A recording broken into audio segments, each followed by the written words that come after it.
essa noite tão especial, tão maravilhosa, para falar de um tema tão importante, tão singular e tão necessário nesse tempo que a gente vive, nesse tempo pós-pandêmico, mas que ainda existe uma pandemia que ainda assola muitas famílias, que é muito superior ao coronavírus, que vem destruindo, prejudicando muitos casais. Mas antes eu quero fazer aqui a apresentação da minha esposa. Ela é a Janaína, o nome dela. Nós estamos casados há 13 anos, temos uma filhinha de 7 aninhos de idade. Eu sou pastor da Igreja Batista Nacional Logos, fica lá no bairro Brasil, na Praça do Cajá, e nós estamos ali pastoreando há 4 anos, fazendo a obra de Deus ali, naquele lugar maravilhoso. E é uma satisfação imensa estar aqui, pastor Paulo que nos convidou, pastor Joás, enfim, todos os irmãos amados que nós conhecemos, que Jesus abençoe a vida de todos vocês. Falar para casais um dia tão especial, tem tanta coisa boa ali, gostosa, a pessoa já fica assim na expectativa, encerra logo, pastor, para eu devorar ali esse tanto de muita coisa boa, muita amizade, muita gente para falar, para compartilhar, para poder se interagir. Então, mas nós hoje vamos meditar um pouco na palavra de Deus. Eu acredito que... Obrigado, querido.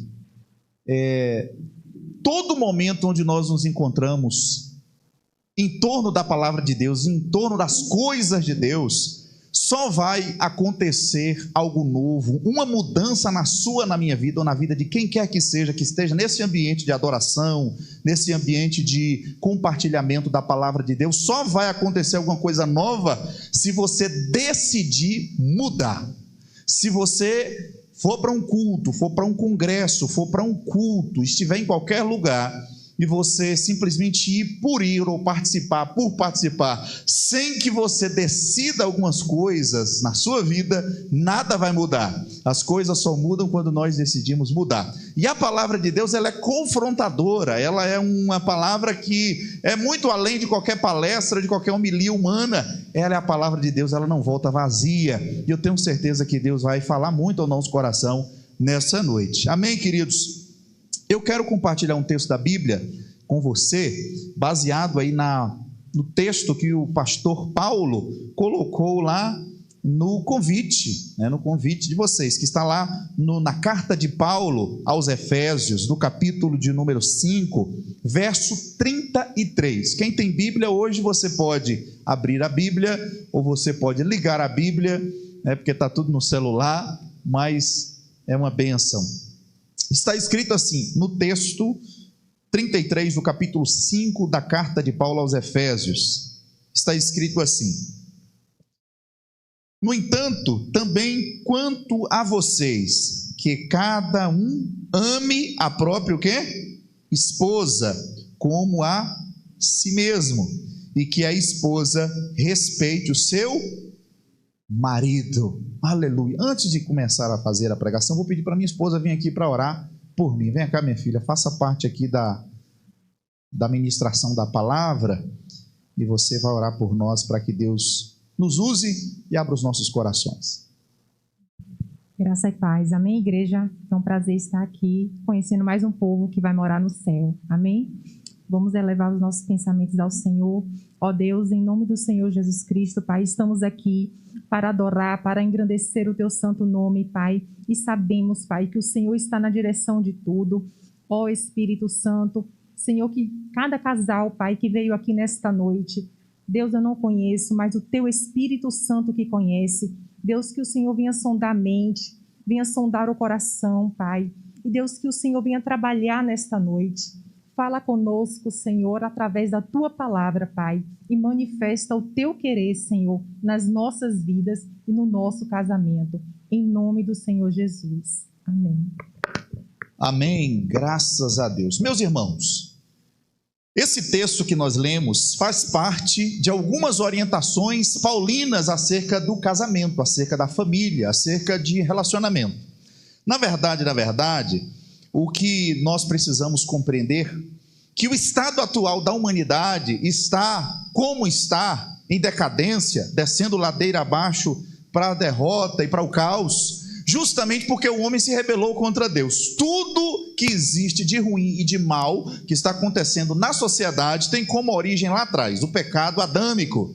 E como tal, os relacionamentos humanos foram destruídos, relacionamentos no sentido de amigos para amigos, no sentido de pai para filho, de filho para pai, e também no sentido de casamento, também foi afetado. Todas as relações humanas, elas foram atacadas pelo pecado adâmico. Mas Cristo, a partir do momento que ele morre na cruz, a partir do momento que ele deixa o seu evangelho, a partir do momento que os apóstolos nos escrevem nas escrituras, ele deixou orientações para que esse homem agora redimido, transformado pelo poder do evangelho, possa viver uma vida saudável, ainda que existam problemas que possam ser oriundos do pecado adâmico. Então, por mais que sejamos crentes, regenerados, transformados pelo Espírito Santo, volta e meia, um momento ou outro, a carne pode tentar falar, e o pecado que em nós está, pode levar a nós termos alguns conflitos, e se nós não estivermos baseados na palavra de Deus, não tivermos consciência dos princípios rudimentares da fé cristã, para que nós possamos evitar piorar o que já foi iniciado, a gente vai sofrer muito.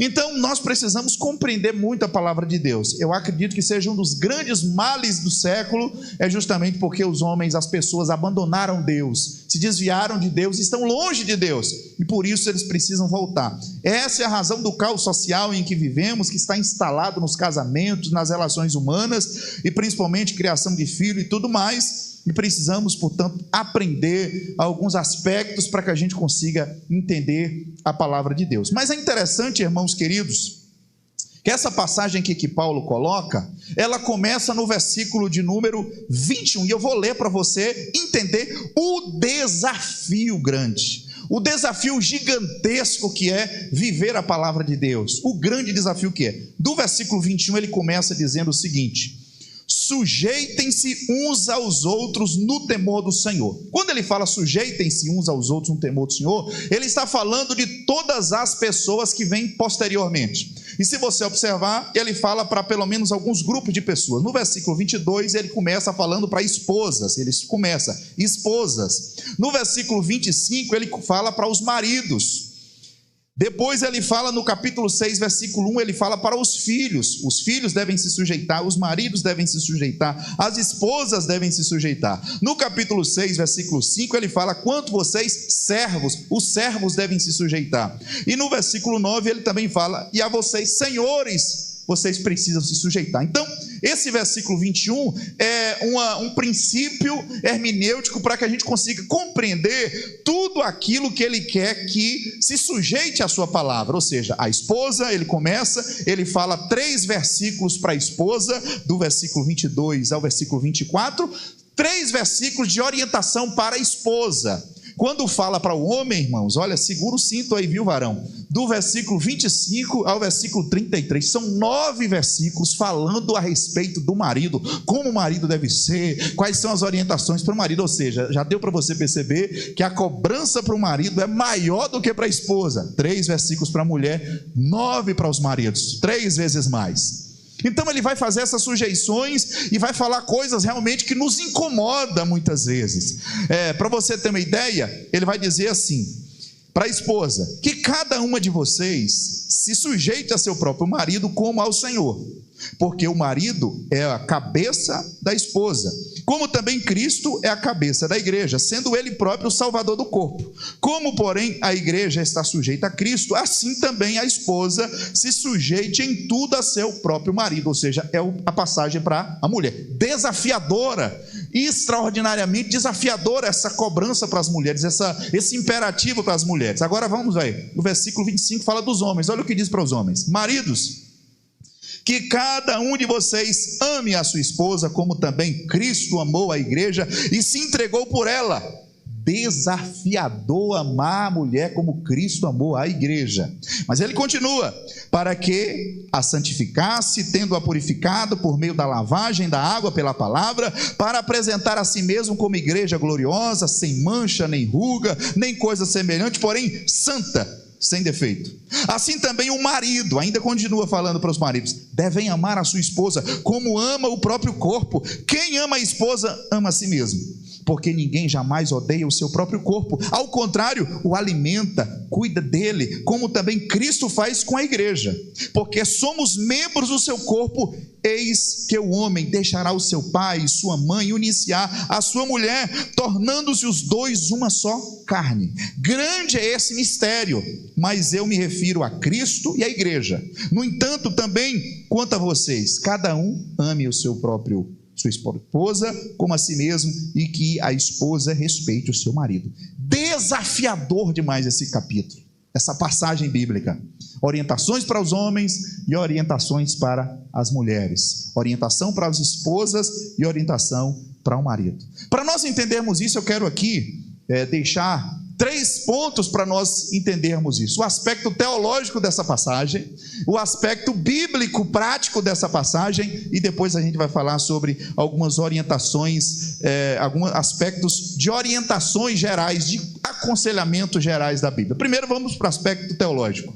Quando a gente fala do aspecto teológico, irmão, você nunca vai conseguir praticar o que você não conhece. Você nunca vai conseguir ter força para conseguir praticar esse texto se você não entendeu a teologia do texto, a teologia do livro, para você ter convicção, compreensão. Como é que você vai praticar uma coisa sem entender por quê? Como é que você vai praticar sem saber o motivo pelo qual você está fazendo aquilo? É insanidade alguém dizer que alguém não regenerado, não transformado pelo Evangelho, dizer eu vou praticar isso. Ele nunca vai conseguir, porque isso aqui é só para alguém que já entendeu a teologia do casamento, da família e do que é viver um só. Se você observar a carta de Paulo, ele tem 6 capítulos.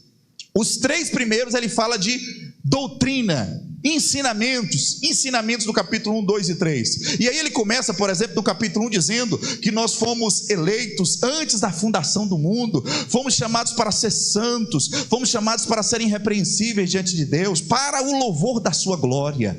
Ele fala que nós somos santos. Ele fala assim para essa igreja: escreve aos irmãos que estão em Éfeso, aos santos e fiéis. Ou seja, um povo em uma cidade promíscua como Éfeso, em uma cidade depravada, cheia de ídolos, cheia de promiscuidade, e ele fala assim: escreve aos santos, isto é, um povo que estava separado em uma cidade depravada, promíscua e profana, ou seja, um povo santo que estava lá, que decidiu andar na contramão do mundo da época. Esse povo é fiel, esse povo é santo, eleito. No capítulo 2 ele vai falar sobre aqueles que estavam mortos em delitos, em pecados, e que Deus ressuscitou juntamente com ele e colocou assentado nas regiões celestiais em Cristo Jesus, aqueles que estavam separados pela barreira, pelo muro, mas Jesus derrubou essa muralha e nos deu acesso a ele. Esse povo foi regenerado por Jesus. No capítulo 3 ele vai falar do povo que estava oculto em mistério no Velho Testamento, que foi revelado à sua igreja amada, o seu povo eleito, o seu povo adquirido, eleito de boas obras, e que vai um dia morar no céu. É para esse povo que esse texto serve. Nós nunca conseguiremos compreender os capítulo 3 em diante, o capítulo 4 em diante, que é onde ele fala da prática, se a gente não entender os 3 primeiros. Ou seja, você foi regenerado por Jesus, você foi transformado por Jesus, você recebeu uma nova natureza, você recebeu um novo coração, você recebeu uma nova mentalidade, você agora tem a mente de Cristo, você tem agora Deus morando dentro de você. As suas concepções antigas, elas são destruídas, elas são ressignificadas, elas agora passam a ter uma nova visão, porque agora você é uma nova pessoa em Cristo Jesus. Você estava morto em delitos e pecados, você estava distante de Deus, e agora Deus te aproximou dele, e você agora não é mais alguém que estava morto em delito e pecado, você foi restaurado, ressuscitado com Cristo Jesus, e está hoje assentado entre os príncipes nas regiões celestiais. É para esse povo que esse texto aqui serve. Aleluia. Então, quando Paulo fala, ele fala sobre vários assuntos no capítulo 4 em diante, mas nesse capítulo 5 ele decide falar sobre como é uma família cristã. Como é uma família cristã vivendo em Éfeso, uma cidade promíscua, depravada e distante de Deus. Da mesma forma, nós podemos pensar como é uma família cristã, um casamento cristão, criação de filho de maneira cristã, em uma sociedade caída e depravada como a nossa. Será que nós já paramos para pensar? Será que nós já paramos para pensar como é a vontade de Deus para a família, para os casamentos, em uma sociedade como a nossa, promíscua, distante de Deus? Nós precisamos parar para pensar. A Bíblia tem a orientação para nós, a Bíblia tem a direção para nós, e por isso precisamos pensar em algumas coisas. Ainda nesse aspecto teológico, a gente nunca vai conseguir compreender esse texto também se não formos para Gênesis. O livro de Gênesis, no capítulo 2, e se você me permitir eu vou ler o texto para você, ele fala do aspecto teológico do casamento. E aí você vê hoje pessoas dizendo o seguinte, que a Bíblia tem que ser atualizada. Quando eles dizem que tem que ser atualizada, ele está dizendo o seguinte: eu não concordo com isso, não vou me submeter a isso, acho que a nossa sociedade mudou, é moderna, nós temos que atualizar a Bíblia, quando na verdade a Bíblia não precisa ser atualizada. Quem precisa ser atualizado somos nós, à luz da Bíblia. Amém, irmãos? Nós que temos que atualizar a nossa vida ao que a Bíblia diz, e não eu, por não gostar de alguma coisa que a Bíblia diz, querer atualizá-la. Então, qual é o aspecto teológico do casamento? Primeiro, ele vai dizer o seguinte: Deus vai criar o primeiro dia e vai dizer, era bom. Deus fez a luz e a escuridão e viu que era bom. Ele fez o segundo dia e viu que era bom, fez o terceiro dia e viu que era bom. Ele vai falando isso. O que é que quer dizer bom lá, teologicamente dizendo? Quer dizer que funciona. Deus fez o primeiro dia, é bom, funciona, porque tudo que Deus faz, funciona. Então ele vai repetindo isso em todos os 5 dias, era bom, funciona. Ele criou a terra, é bom, funciona. Ele fez o sol, a lua, as estrelas, tudo, funciona, é bom, funciona. A ideia é essa. Quando ele chega no 6º dia, que é onde ele cria o homem, onde ele cria o ser humano, ele diz algo interessante, diz que era muito bom, porque o homem é a coroa da criação de Deus. O homem é a coroa da criação de Deus, porque o homem é diferente de todos os animais criados por Deus, ele tem a imagem e semelhança do Criador. É muito bom o 6º dia, então funciona. Só que no capítulo 2, versículo de número 18, ele vai dizer que tem uma coisa que não funciona. Ele vai dizer o seguinte: o Senhor disse ainda, não é bom que o homem esteja só, não é bom. Ele vem falando, é bom, é bom, é bom, é bom, é muito bom. Quando ele olha para o homem, ele fala assim, não é bom, isto é, não funciona, sozinho não funciona. Você já viu um homem que não é casado, irmão, ele anda todo desmantelado? Né? Sapato maior do que o pé, roupa maior do que o pé. Eu me lembro que quando antes de casar, minha esposa, ela já orava por mim 2 anos antes da gente se conhecer. Ela orou por mim 2 anos e ela falava, você andava mal amanhado, seu terno era maior do que você, parece que sua mãe comprava assim com uns 4 números maior. Não sei se o pastor Paulo também é dessa época, né? Então a gente casa, a mulher arruma a gente, né? Vai arrumando a gente assim, vai. Então não é bom que o homem seja só. O homem só, você já viu como é que o homem solteiro é magro, irmão? Magro, não é bom. Quando casa, engorda, porque fica bom. Então ele vai, é bom. Você já viu que às vezes o homem solteiro ele ganha até mais do que quando às vezes ele é casado, mas não fica com dinheiro, não compra nem uma bicicleta quando é solteiro, mas às vezes ele ganha menos e casa, ele consegue prosperar. Deus abençoa, dá uma casa, Deus abençoa, compra um carro, e as coisas melhoram. É o quê? É porque funciona com a mulher. Deus é tremendo. Deus está dizendo, não é bom que o homem esteja só, ou seja, não funciona sem a mulher, tem que ter um relacionamento. Então a gente observa que quando Deus olha e diz assim, não é bom que o homem esteja só, e aí ele tem uma ideia, ele tem um planejamento, e diz a Escritura que Deus, ele planeja o casamento. Então, no aspecto teológico do casamento, Deus é o projetista, Deus é quem planeja o casamento, Deus é quem projeta o casamento, foi projeto de Deus. O texto fala, farei para ele uma auxiliadora, e quando ele fala do casamento, ele fala que o casamento é heterossexual, ele fala que o casamento é monogâmico, ele fala que o casamento é indissolúvel, ele projeta isso. Heterossexual, claro, diferente de homossexual, como a mídia e também todas as grandes empresas, indústrias de filmes, de desenhos animados, de youtubers, eles estão por pulverizando a mente das nossas crianças, porque ele já perdeu essa geração, mas ele quer infiltrar no coração das nossas crianças que o homossexualismo é normal. Mas você sabe que o padrão bíblico é o heterossexual, e é o monogâmico, não é bígamo de ter 2 mulheres, ou polígamo de ter várias mulheres, nem também poliandria, uma mulher ter vários homens. Misericórdia. Tem algumas tribos do Oriente Médio que são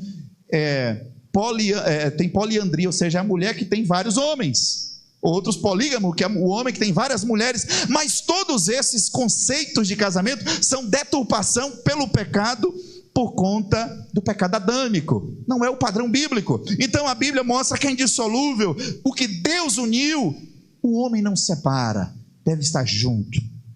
Mas além de ser algo que Deus idealizou, também Deus padronizou. Se você observar no versículo 24 do livro de Gênesis, capítulo 2, vai dizer assim: por isso o homem deixará o pai e mãe e se unirá à sua esposa, à sua mulher, tornando-se os dois uma só carne. Olha, você já prestou atenção, irmão, que no capítulo 2, versículo 24, Deus está falando para Adão? Quem era a mãe de Adão? Quem era o pai de Adão? Para Deus dizer assim: o homem se aparta da sua mulher, da sua mãe e do seu pai, e vai unir a sua esposa. Porque no Gênesis 1 e 2 só tinha Adão e Eva. Por que está escrito isso aqui? Porque na verdade, quem escreveu o texto foi Moisés. E Moisés estava escrevendo para quem? Para os israelitas que estavam no deserto. E aquele povo viveu no Egito quantos anos? 400 anos. Aprendeu a cultura egípcia polígama, a cultura depravada do Egito. E aí Moisés escreve uma notinha de rodapé no versículo 24, dizendo: por isso o homem vai deixar o pai e mãe e vai se unir à sua esposa. Então ele está falando para o povo de Israel, ou seja, ele padronizou. E aí Jesus endossou no capítulo 19 do livro de Mateus, e também no livro de Marcos, no capítulo 10, inclusive foi lido aqui mais cedo, ou seja, que Jesus lá fala: no princípio não era assim. O homem, Deus fez Adão e Eva, e os dois se tornaram uma só carne, ou seja, padronizou. O padrão é esse. O padrão que a Bíblia nos orienta. Paulo também fala no capítulo 2, versículo 13 da sua primeira carta, que o padrão é esse: Deus fez primeiro Adão, depois Eva. Esse é o padrão bíblico, não tem jeito. Você pode mudar a Bíblia, tentar mudar a Bíblia, ou fazer qualquer outra coisa para tirar esse padrão. Esse é o padrão do nosso Deus. Esse é o padrão do nosso Salvador. Bom, diante dessa verdade insofismável da palavra de Deus, que Deus é o planejador projetista do casamento, que é monogâmico, que é heterossexual e que é indissolúvel, e que ele padronizou isso, só tem uma conclusão lógica que nós precisamos tirar: que o projetista e o padronizador do casamento, só ele pode nos ajudar a compreender o que é casamento. Você não vai conseguir isso em leitura de fofoca daquelas semanais. Você não vai conseguir isso em nenhum outro lugar. Você só vai conseguir orientações sólidas, firmes e saudáveis para o seu relacionamento na palavra de Deus, no projetista da família, do casamento. Aleluia! Isso é maravilhoso, irmãos. Isso facilita a nossa vida. Isso não complica a nossa vida, isso facilita para nós. Uma vez que sabemos que Deus planejou, uma vez que sabemos que Deus projetou, só temos uma coisa a fazer: eu preciso ler, aplicar a palavra de Deus e os princípios dela na minha vida, no meu casamento. Resolvido o problema, Deus vai me ajudar mediante a sua poderosa palavra. E quando a gente fala de palavra de Deus, o padrão de Deus para tudo e qualquer coisa é Ele mesmo. Deus é o padrão para tudo, e Ele deixou o padrão dele, que é a sua palavra. E aí nós vamos voltar lá para o texto de Efésios capítulo 5, versículo de número 21 em diante. O que a gente entende, irmãos, aqui desse texto? É muito interessante. Eu gosto de me aprofundar na palavra, no texto, e eu quero aqui alimentar vocês, abençoar a vida de vocês com algumas verdades interessantes da palavra de Deus, que é muito importante para nós sermos abençoados. Muito interessante. O segundo aspecto que eu vou falar para você, falei do aspecto teológico, agora vamos falar do aspecto bíblico-prático. Como eu disse para você, são quantos versículos que fala para a mulher, irmãs? 3. As irmãs memorizem aí, 3. E para os homens são 9. Isso são aspectos bíblicos práticos, aquilo que nós temos que praticar. Aquilo que nós temos que praticar. Desde os primeiros cristãos lá em Éfeso, naquela comunidade de pouco mais de 20, 30 irmãos, até hoje, esses princípios valem, independente das mudanças que possamos vir a ter ou já tenhamos. A gente observa primeiro que Deus fala para a esposa. O texto é bem claro, irmão, fala assim no versículo 22, as esposas. Por que não fala para a mulher? Por que não fala para a menina? Por que não fala para uma adolescente ou para uma jovem? Fala para a esposa, porque ele está honrando o matrimônio. Ele está falando para a esposa. A mesma coisa ele não fala no versículo 25 para os homens. Ele não fala para os meninos, nem para os jovens. Ele fala para os maridos. Ele está honrando o matrimônio. Ele está dizendo o seguinte: eu estou falando para esposas, eu estou falando para maridos. Então ele está dizendo o seguinte: casamento, casamento e casamento. Que coisa interessante. Então, irmãos queridos, que coisa interessante que a gente observa Deus honrando a esposa e honrando o marido, os maridos. Isso é tremendo. Outra coisa interessante que nós observamos nesse texto, irmãos, que só existe duas coisas que ele fala nesse texto para a mulher. E as irmãs tenham paciência comigo. Ele fala assim, no versículo de número 22, cada uma de vocês se sujeita a seu próprio marido como ao Senhor. É a primeira coisa. E a segunda é no versículo de número 33, respeite o marido. Só tem duas coisas que toda essa passagem fala para a mulher. Duas coisas só: sujeite ao marido e respeite. Só isso. Agora para nós homens, daqui a pouco eu vou falar. É muita coisa. Então ele fala, sujeite ao seu marido. Irmão, nós estamos passando por várias transições sociais, e uma delas é o feminismo. Ajuda aí, irmão. Feminismo. E isso tem entrado muito forte, até mesmo no meio evangélico. E que às vezes, quando a gente ouve a palavra sujeitar, submissão, a gente chega a dar coceira assim em algumas irmãs, né? A gente sabe de toda essa questão social. Mas se a gente for olhar à luz da Bíblia, o que a Bíblia fala sobre isso, você vai ficar mais feliz. Porque a palavra sub quer dizer baixo, de baixo. Tem até subcutâneo, né? A pessoa que vai colocar uma agulha, alguma coisa, subcutâneo, debaixo da pele, subterrâneo. A ideia de sub no grego é a ideia de baixo. E missão, debaixo da missão. A ideia da palavra submissão é essa: a mulher está debaixo da missão do homem, e não o conceito de escravidão que tivemos no Brasil de muitos anos, e que a palavra submissão para nós é pesada. Tão pesada é que na tradução da Bíblia eles não colocaram a palavra escravo, colocou servo, porque escravo para o brasileiro dá urticária. Porque temos mais tempo de escravidão do que de libertação. Então a Bíblia ela fala essa palavra submissão, mas a ideia é submissão, debaixo da missão. Ou seja, qual é a missão do seu marido, mulher? Qual é a missão do seu marido, mulher? Ele é o empresário? Ajude ele na empresa dele, ainda que você não trabalhe na empresa, mas você auxilie, seja alguém que é parceira, seja alguém motivadora, seja alguém incentivadora, seja alguém que acredite no sonho dele. No caso, a minha esposa, ela está debaixo da minha missão. Eu sou pastor, então ela casou com um pacote, né? Pastor, ela tem que estar debaixo da missão, ela tem que me ajudar, ainda que ela não pregue, ainda que ela não faça outras coisas que talvez outras pessoas cobrem de uma mulher de pastor, mas ela tem que me ajudar, me encorajar nos momentos difíceis. É a ideia de submissão. Qual é a missão do seu marido? Você já entendeu a missão do seu marido? O que ele é? Ele é professor? Ele é empresário? Ele é motorista? O que ele faz? Ajude ele nessa missão que ele tem na terra, porque o homem foi chamado por Deus para uma missão, para uma vocação, e você foi chamada por Deus para ajudá-lo a atingir essa missão extraordinária, que você vai fazer parte como coadjuvante, e o nome do Senhor Jesus vai ser glorificado. Você já viu falar um ditado que muitas vezes até errôneo as pessoas falam, que por trás de todo homem de sucesso tem uma mulher? Já viu essa expressão, irmão?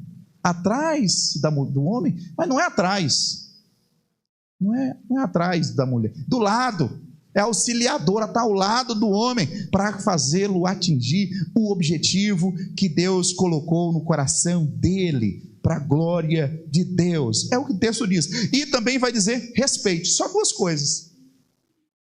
coisas. Quantas vezes a palavra sujeição é falada aqui? 2 vezes para a mulher.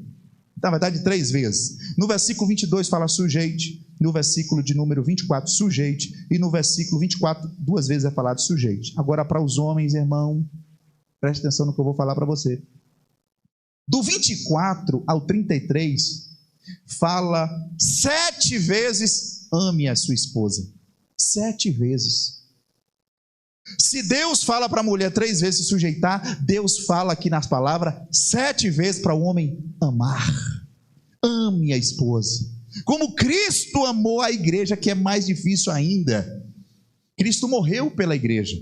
Cristo morreu sacrificialmente 7 vezes. E aí a palavra 7 na Bíblia é um número de perfeição. A gente fala até o número de Deus. 7 vezes Deus fala ame. Fala para o seu marido ou para a sua mulher aí, fala assim, eu te amo. Fala para ela aí. Eu acho, irmãos, que a Bíblia fala assim para o homem amar a mulher 7 vezes. Eu acho que é para você falar sempre isso. Sempre, sempre e sempre e sempre. Ame, ame. Ele vai dizer, por exemplo, ele vai dizer assim, maridos, cada um de vocês ame a sua esposa, no versículo 25. Como Cristo amou a igreja. Lindamente. Depois ele vai dizer no versículo 28, assim também um marido deve amar a sua esposa, como ama o seu próprio corpo. Coisa linda.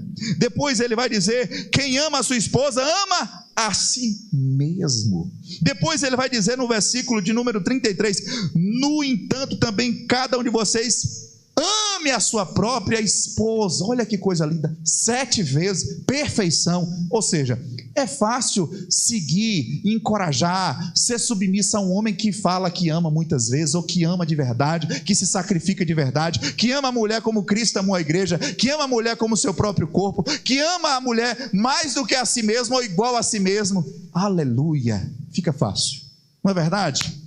Aleluia. Então ele fala 7 vezes isso. Muito interessante o que ele coloca nessa passagem. Mas é interessante, irmãos, que ele fala para o homem tanta coisa que ele tem que fazer. Cobrança é grande. Talvez aqui no período que Paulo escreveu essa carta, os irmãos daquela comunidade cristã de Éfeso estavam negligenciando o seu papel de esposo, e por isso que ele poupa a mulher, dando somente 2 ordens: se sujeite e respeite, e para o homem ele pega o chicote e bate. Jesus tinha um chicotão, você sabe disso, né? Ele entrou lá ele tinha um chicote. O pessoal fala assim, não, mas Jesus era manso e humilde de coração. Irmão, você não viu ele no dia que ele entrou naquele cambista lá, que ele pegou o pessoal de chicote, ladrão, cambada de bandido, sai daqui da minha casa é casa de oração. Jesus tem um chicote. E Jesus, eu acho que usou Paulo aqui com um chicote. Eu vou pegar os homens, os maridos hoje. E ele fala, ame 7 vezes as suas mulheres com perfeição, como Cristo amou a igreja e deu a si mesmo por ela, glória a Deus. Quais são as coisas que ele fala para o homem? Muita coisa. Eu enumerei aqui 1, 2, 3, 4, 5, 6, 7, 8, 9, 10 imperativos para o homem. Eu não vou falar de todos porque não dá tempo. A gente teria que aprofundar muito. Mas ele fala 10 coisas que o homem tem que fazer. Se era 2 para a mulher, ele fala 10 para o homem. Vou citar algumas para você entender, irmão, o que ele diz aqui. Ele diz, por exemplo, primeiro ele vai falar que ele amou, né? Deus amou, acho que nós precisamos amar. Mas ele vai dizer no versículo 26, para que a santificasse, tendo-a purificado por meio da lavagem da água pela palavra. Ele está dizendo o seguinte para os homens: homens, vocês devem ter um papel significativo dentro de casa de purificar sua família, sua esposa, pela palavra de Deus. Ele está responsabilizando o homem a trazer a palavra para na mesa de casa, porque às vezes a gente fala assim, não, eu sou o provedor da casa, como o irmão colocou aqui, meus filhos estão nas melhores escolas, não falta nada na despensa, minha casa está farta, glória a Deus e aleluia. Mas Deus está dizendo para você o seguinte: você precisa purificar, santificar a sua casa com a palavra. Você pode ser um maridão assim sensacional, que sua esposa fala assim, meu bem, eu vou ali no centro, você tira logo assim uma notona de 200, assim, que tem até de 200, toma para você, pode ficar à vontade.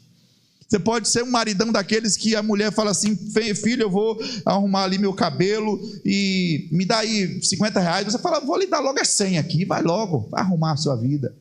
Então, você pode ser assim, esses maridão top de linha. Se você não estiver santificando a sua casa com a palavra, isso não está valendo nada. Nós temos o papel sacerdotal e a Bíblia nos advoga essa verdade, dizendo para que você santifique, purificando por meio da lavagem da água pela palavra. Como é que você está em casa? Você lê a Bíblia em casa com sua mulher? Você compartilha a palavra de Deus com ela? Você comenta aquilo que é dito na igreja? Você faz um culto pelo menos uma vez na semana? Você faz algum comentário da palavra? Que lugar tem a palavra de Deus no seu casamento? E a primeira coisa que ele fala, que lugar tem a palavra de Deus lá na sua casa, no seu casamento? Que lugar tem? Primeira coisa que ele fala. Segunda coisa que ele fala, ele vai dizer, purificar, né? Santificar, purificar, mas ele vai dizer também mais. Ele vai dizer que nós temos que apresentar a si mesmo como igreja, ou seja, assim como Jesus vai apresentar a igreja para Deus, Jesus vai apresentar a igreja para Deus. Ó Pai, eu ganhei, eu conquistei na cruz do Calvário essa igreja. Você, maridão, nós, maridos, vamos apresentar as nossas esposas para Jesus. Eu que sou pastor, minha responsabilidade é maior, eu e o pastor Paulo, pastorzão, porque nós vamos apresentar a igreja. Diz a Bíblia que o pastor é o que vai prestar contas da igreja dele para Jesus. Eu vou prestar conta da igreja que eu estou pastoreando, e vou prestar contas da mulher que Deus me deu. Falar: Senhor, o Senhor me deu essa menina desde nova, casei, bonitinha, cheirosinha, arrumada, toda em pé, durinha. Hoje ela está assim, mas nós estamos juntos. Ou seja, eu vou apresentar a Deus. Isso é sério. E em terceiro lugar, eu vou apresentar os meus filhos ainda. Você que tem filho já, você vai apresentar seus filhos, porque os filhos são herança do Senhor.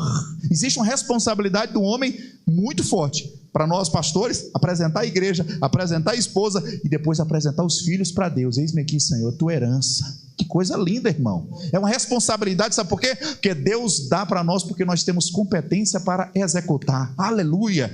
Amém? Fala para sua esposa assim: eu vou te apresentar para Jesus um dia. Fala para ele aí, para ela. A Bíblia fala isso. Glória a Deus. Mas você não pode apresentar uma esposa desmantelada. Entendeu, irmão? O texto diz aqui, olha, no versículo 26, para apresentar a si mesmo como igreja gloriosa, sem mancha, nem ruga, nem coisa semelhante, porém santa e sem defeito. Por isso que você vê que sua mulher só anda arrumada. E a Bíblia fala que a mulher tem que apresentar sem defeito. Aqui Jesus está fazendo uma paralela, porque na verdade, esqueci de mencionar para você, porque Paulo aqui está fazendo duas comparações. Ele está colocando a esposa como a igreja e o marido como Cristo. E assim como a esposa se sujeita ao marido, é a mesma coisa da igreja se sujeitar a Jesus. E o marido, Cristo, deve cuidar da esposa como Cristo cuida da igreja.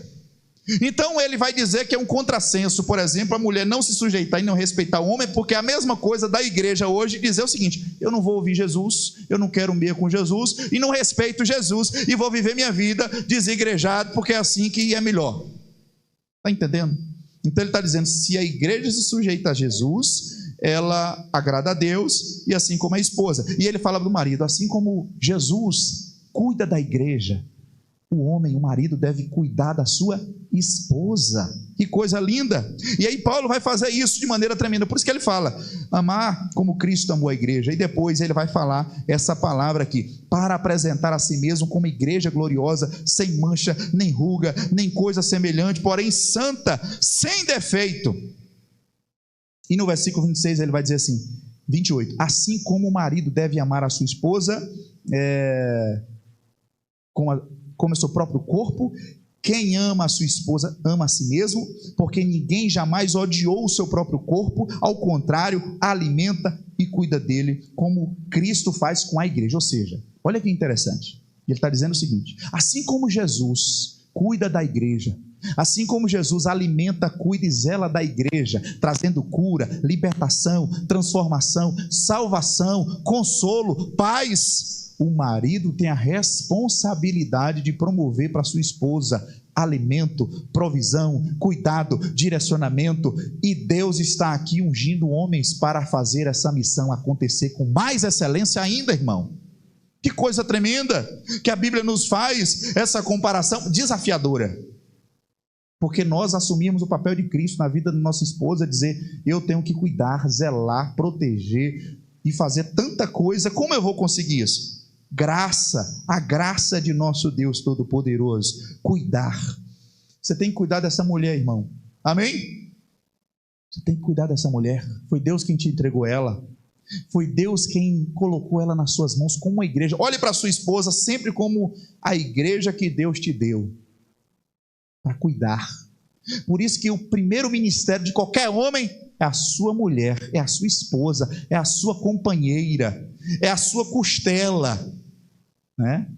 Que de maneira figurada Deus te entregou. Você tem que cuidar dela, zelar dela. Tira a mão do bolso, irmão, em nome de Jesus. Cuide da sua mulher. Então, porque Jesus pagou um preço pela sua igreja. Fale coisas boas, positivas, seja positivo, encorajador. Deus pode abençoar ainda mais o seu relacionamento, o seu casamento, sua família, para a glória de Deus. E ele vai dizer isso, porque ninguém jamais odiou o seu próprio corpo. E ele vai fazer essa comparação. Alguém que fala mal da igreja, alguém que critica a igreja, alguém que odeia a igreja, ele está dizendo o seguinte: eu não gosto do corpo. Como é que alguém gosta da cabeça, que é Jesus, e odeia o corpo? Como é que alguém odeia a noiva de Jesus, mas gosta do noivo? Se você, quando era noivo, alguém falasse da sua noiva, você gostava? Essa noiva vez que eu desmantelada, esse homem vai casar com essa noiva desmantelada? Já pensou? Alguém falar com você assim, essa noiva não vai dar certo não, aí não vai para São Paulo não. Você já viu o pessoal falar isso antigamente? Ninguém gosta quando fala da companheira. A mesma coisa Jesus está dizendo assim, como é que alguém odeia o corpo? Né? E aí ele está falando justamente, como é que você tem que amar a sua esposa, porque ninguém pode odiar o seu próprio corpo, pelo contrário, ele ama, ele alimenta, ele cuida. Cuide dessa preciosa que Deus colocou ao seu lado, meu irmão, em nome de Jesus Cristo. Aleluia. E ele vai dizer uma coisa interessante: eis que o homem deixará seu pai e sua mãe e unir-se à sua mulher. Irmão, às vezes até hoje tem gente que tem dificuldade com isso, porque tem homem velho que fica procurando a sogra não, a mãe, para resolver problema. Mãe, o negócio lá está feio, a mulher está assim, está azeda, está só Jesus. Irmão, cortou o cordão umbilical, meu amado. A Bíblia fala que deixará pai e mãe e vai unir a sua esposa, sua família. Você é uma nova família. A sua mãe agora é parente, não tem mais cordão umbilical. Então, quando ele fala isso aqui, é interessante, irmãos, porque até hoje isso gera conflito, esse problema de envolver outras pessoas nos problemas e conflitos que você passa. É preciso ter compreensão disso para a glória de Deus. Os dois vão se tornar uma só carne. Isso aqui é unicidade, não é unidade. Unidade é quando todas as coisas estão indo para o mesmo lugar. Unidade, todo mundo junto na mesma unidade. Casamento é unicidade, é quando os dois se fundem um com o outro. É uma só carne. Quando Deus olha lá de cima, Deus não vê mais dois, Deus vê uma pessoa só, porque vocês dois são um em Cristo Jesus, para a glória de Deus. Os filhos vão passar, irmão, eles vão nascer, você vai preparar ele para o mundo, para a escola, para a faculdade, para ter uma nova família, e eles vão sair de casa com seus 30 anos, ou 25 anos, não sei bem quando vai casar, e vai ficar vocês dois de novo. É assim que vai ser o ciclo da vida, e Deus vai fazer você ficar com essa companheira o resto da vida. Interessante que lá na minha casa, onde a gente mora, tem muitas corujas lá no condomínio, né? E lá, as corujas, você sabe que elas são monogâmicas, ela tem um parceiro para o resto da vida, ela não tem outro parceiro. Se uma morrer, ela vai ficar solteirona. Muitas vezes o animal é mais fiel do que o ser humano. O ser humano às vezes gora, mas essa mulher tem que morrer logo antes de mim, para eu poder resolver minha vida. Irmãos, nós temos que ter esse cuidado, uma só carne no amor de Jesus Cristo. Isso aqui é interessante. Jesus está ligado à sua igreja. Jesus, ele está no meio da sua igreja, é um mistério. Inclusive o texto vai dizer aqui, se você observar no versículo 32, grande este mistério, mas eu me refiro entre Cristo e a igreja. Ele está dizendo que, ele vai falar da união, como nós estamos falando hoje aqui sobre uma só carne. Ele vai fazer a comparação seguinte: assim como Cristo e a igreja estão ligados, de sorte que se você com outra pessoa estiver fazendo uma reunião de oração, onde tiver 2 ou 3 reunidos no nome dele, ele está presente, é a igreja. Assim também ele está dizendo que é o marido e mulher, não tem como desfazer mais. Ele está fazendo a comparação da igreja com Jesus, que estão ligados eternamente. Jesus não vai se divorciar da sua igreja, jamais. Ele está esperando o momento para vir buscar a sua igreja, mas ele nunca vai abandonar a sua igreja. Assim também ele vai fazer essa comparação da unidade, ele vai fazer a comparação dessa união entre o homem e a mulher. Não tem como deslocar mais, tirar mais, porque está unido, irmão. É um mistério, o texto vai dizer, é um mistério muito profundo, grande é este mistério. Eu me refiro a Cristo e à igreja, que ele está fazendo essa comparação o tempo todo. Não tem como você se desligar desse homem que Deus colocou na sua vida. Não tem como você se desligar dessa mulher que Deus colocou na sua vida, porque é uma união mística, é muito mais profundo, é uma instituição sagrada, irmão.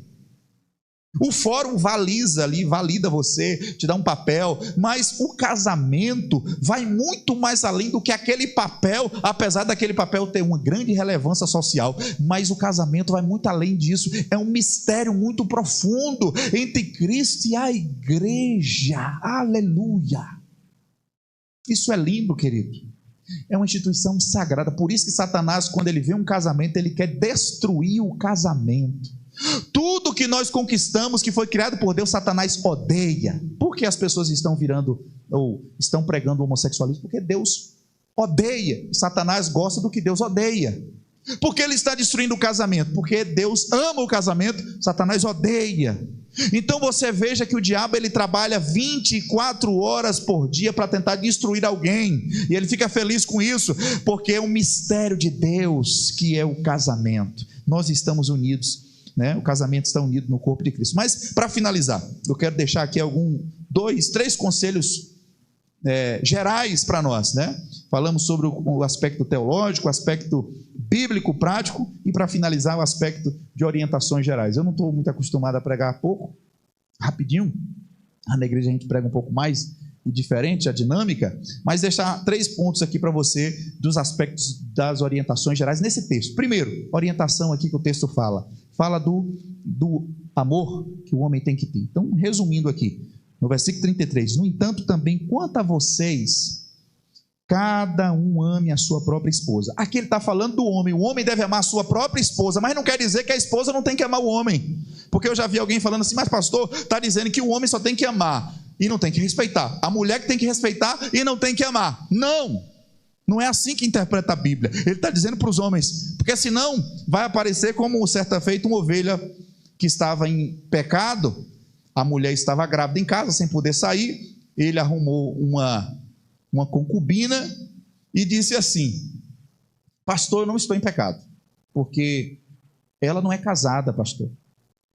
E a Bíblia fala que você não pode ficar com a mulher do próximo. Ela não é mulher de ninguém, não tem problema. Mas ele era casado. Ele estava querendo dizer o seguinte: não tem problema.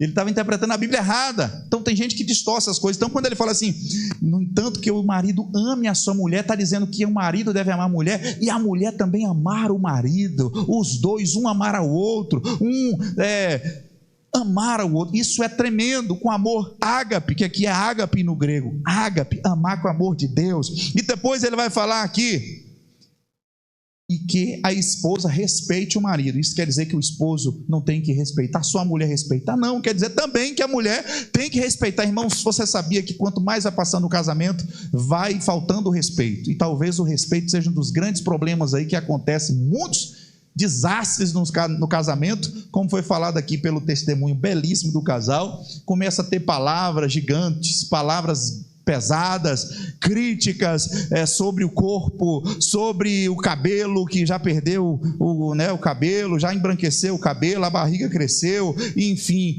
diz que quando você começa logo a namorar, os bichos são pequenos, né? Pombinha, essas coisas pequenas, mas quando cresce é sua vaca, seu elefante, seu dinossauro, seu cavalo, e começa a ter essas coisas, ou seja, parece que as coisas ganham um tamanho maior, superlativo, mas a gente tem que respeitar um ao outro, para que Deus seja glorificado no relacionamento. Amor e respeito, duas coisas fundamentais que eu quero que você guarde na sua mente. E a terceira coisa é: decida ter um relacionamento segundo a palavra de Deus.